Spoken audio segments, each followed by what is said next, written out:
Right, good evening and welcome to Kingspan Breffni. I'm joined here by the McMunn brothers, Jude and Pat, or Pat and Jude, whatever way you want it. They're joint managers of the Ramor United team for the 2024 Senior Championship. They're joined by their captain all the way from the city of Lattoon, Jack Brady, aka Jack the Miller, the man with the best sight in the country, with a lovely glass front and all that kind of stuff. He's about to buy a second dog, I hear. Jack, the Ballyhaise, in fairness, had you on the rack.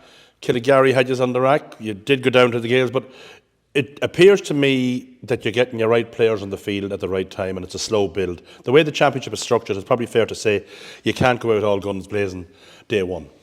Yeah, well, in fairness, we do go out to go all guns blazing. So when it doesn't go to plan, you're trying to firefight along the line and along the pitch and try and figure it out. And we'll say Ballyhaise, for example, they proved to be a very difficult animal for everybody in the championship, and the reward for their good performance in the group probably wasn't rewarded with the quarter-final draw that they got. So the Mullahoran game then, it took on kind of a life of its own then, and the form Cormac Riley was in, he was probably player of the championship at the time, and in fairness, Adam O'Connell went back and done a good job on him in the second half, and we figured that out and managed to get a draw. And I think everyone agreed the last probably 5 minutes of that game was just, it was nearly like an under 10 and under 12 game. It was mistake after mistake, and it was exciting. If you look at it, I think it finished 1-6-9, but geez, it was nerve-wracking stuff for the last couple of minutes with the amount of mistakes.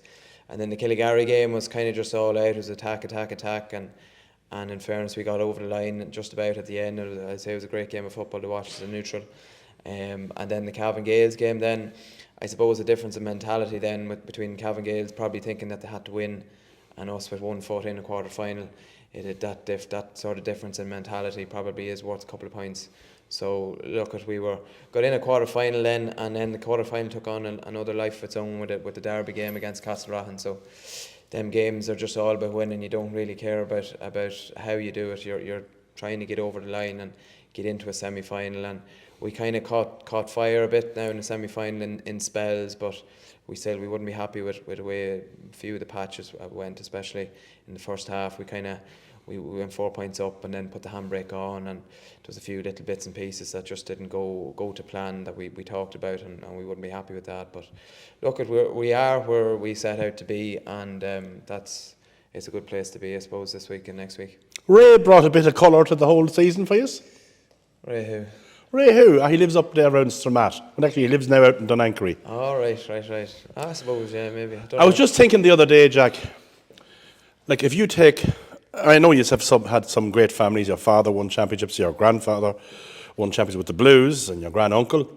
But if you take just the Cole unit, and you take Sean, James, Ray, Shane, Ado, James McEnroe, they really have, like, there's never been a championship without their stamp on it, in fairness to them. So they've brought a lot to the club. Yeah, no, they have, and again in 21, Ray was a manager, and he's there again now this year, giving his advice to the two boys, and even just the arm around the shoulder to a few of the players, and of course you have Ado there, and they're a cornerstone of the club. Yeah, great to have them. And the child of 89 rolled back the years last week to Ado, because he just dawdles about there. But just the one thing, when you have a quick brain and quick hands, if you give a guy like that the right kind of ball, it makes a huge difference. Connor Smith here in the intermediate final, started kicking in the first half. He never wasted a ball. I know he was a teammate of Ray's and of Ado's and a friend of Ado's. Well, in the second half, they decided let us kick the ball 45 or 50 yards away from him, like, you know what I mean. But everybody got in the first half, he used it. But again, like that, Ado, he's pivotal, and he's just on the edge of a lot of good stuff that you're doing. That's it. Well, yeah, I'd say he'd be able to tell you there was a few balls kicked to the corner at the weekend that he wasn't happy about. He let a few lads know at training there last night. So he'd say himself he still has a lot to work on, and like a lot of us have, it's been a slow burn of a season, but he played very well now the last day, and glimpses and spells. So even Ado will tell you himself he's looking to add a little bit more consistency this year. But it's great to have his experience on the field. Yeah. Now back over to Jude, Jack. Jude is one of, as I said, the brothers McMunn from the Trillick Club, which is just not that terribly far from here, in fact, actually. A tough day for you in the sense, is your game, is the Tyrone County final on the Saturday evening or the Sunday? Yeah, as far as I know, it's on the Sunday, so you won't get to see your own lads. But it's gonna clash, yeah. it's just unfortunate. But look, at you were there last year, and they're back there this year with Matty Donnelly. Last year was a huge achievement for them to win it. I don't want to go talking about Trillick, but I would keep a good tight eye because of my old connections in the past with all of the teams up that part of the world. But would they be confident? Or I mean, Errigal have been pushed to the pin of their collar also. Yeah, I think Trillick will go into the game as favourites against Errigal, and probably in form too. Yeah. Listen, it's unfortunate we're going to miss it. Like we went last year, and it was a great contest. So we're great if they could win it again. Like so, yeah, it's a pity that both of them are going to clash. Like. But now down to the important business. First year in the Cavan. Yep. Senior Championship final. It doesn't get any better than that. There's only one step to go. Yep. It won't be easy, as you know that yourself. It's fair to say, and Jack would agree with this, he would have obviously an in-depth knowledge of Cavan football. It's fair to say that one of the disadvantages maybe that Christian Law have had is that they didn't get tough games in the group. And that can be a disadvantage because sometimes then you don't know when you go to the well, what have you. Yeah, listen, across the lock, yeah, you can argue that they've come in maybe a bit undercooked, but I thought they got a right game put up to them with Cavan Gaels the other night. Like, so some of their form. When we seen them, we played them in the semi-final of the league, and I thought they were very, very good. Like, so, and they got we gave them a good test that night, and they really put it to us. Like, so on that basis, they're a proper side. Like, and I seen glimpses in the first 20 minutes against Cavan Gaels in the first half. I thought they were excellent. And tell me this, a very unfair maybe question for you, Jude, and I suppose you have to give me a PC kind of answer, but not, you're a Trillick man and you'll give it to me straight. How do you find the difference in standard? I would imagine the intensity and the tackle and stuff like that in Tyrone is ahead of us. Well, actually, I was just having a discussion with Pat at the very start. I remember the first league game we played against Ballyhaise. We were just going, wow, this football down here is physical. I mean, I would argue the football down here is way, way more physical than up in Tyrone. Like, it's probably more, it's faster probably in Tyrone, but it's not as physical as down here. Like, probably the real difference is there are good forwards in Cavan. There's just probably more of them in Tyrone.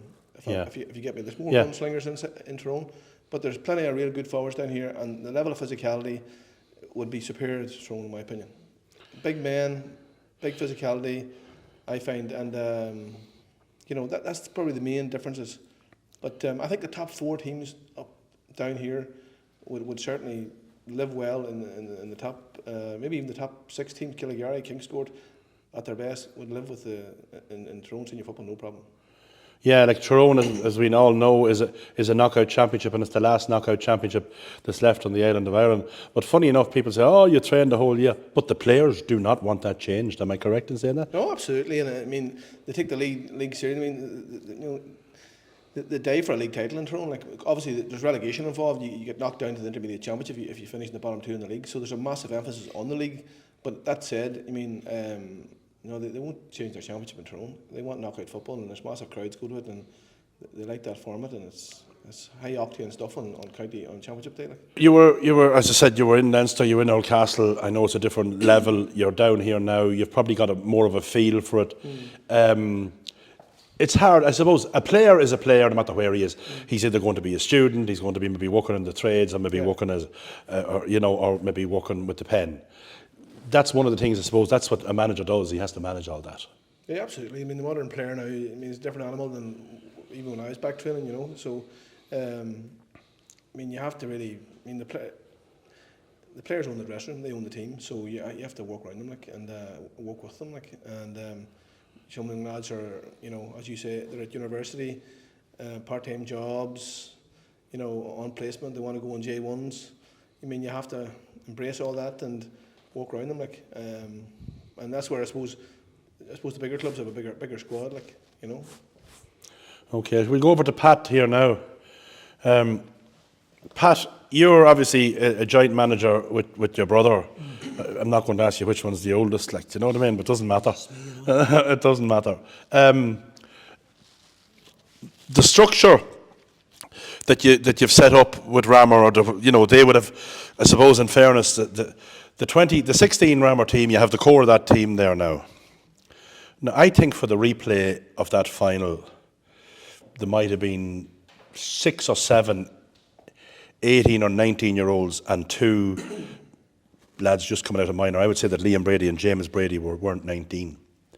So I know James is out, it's unfortunate.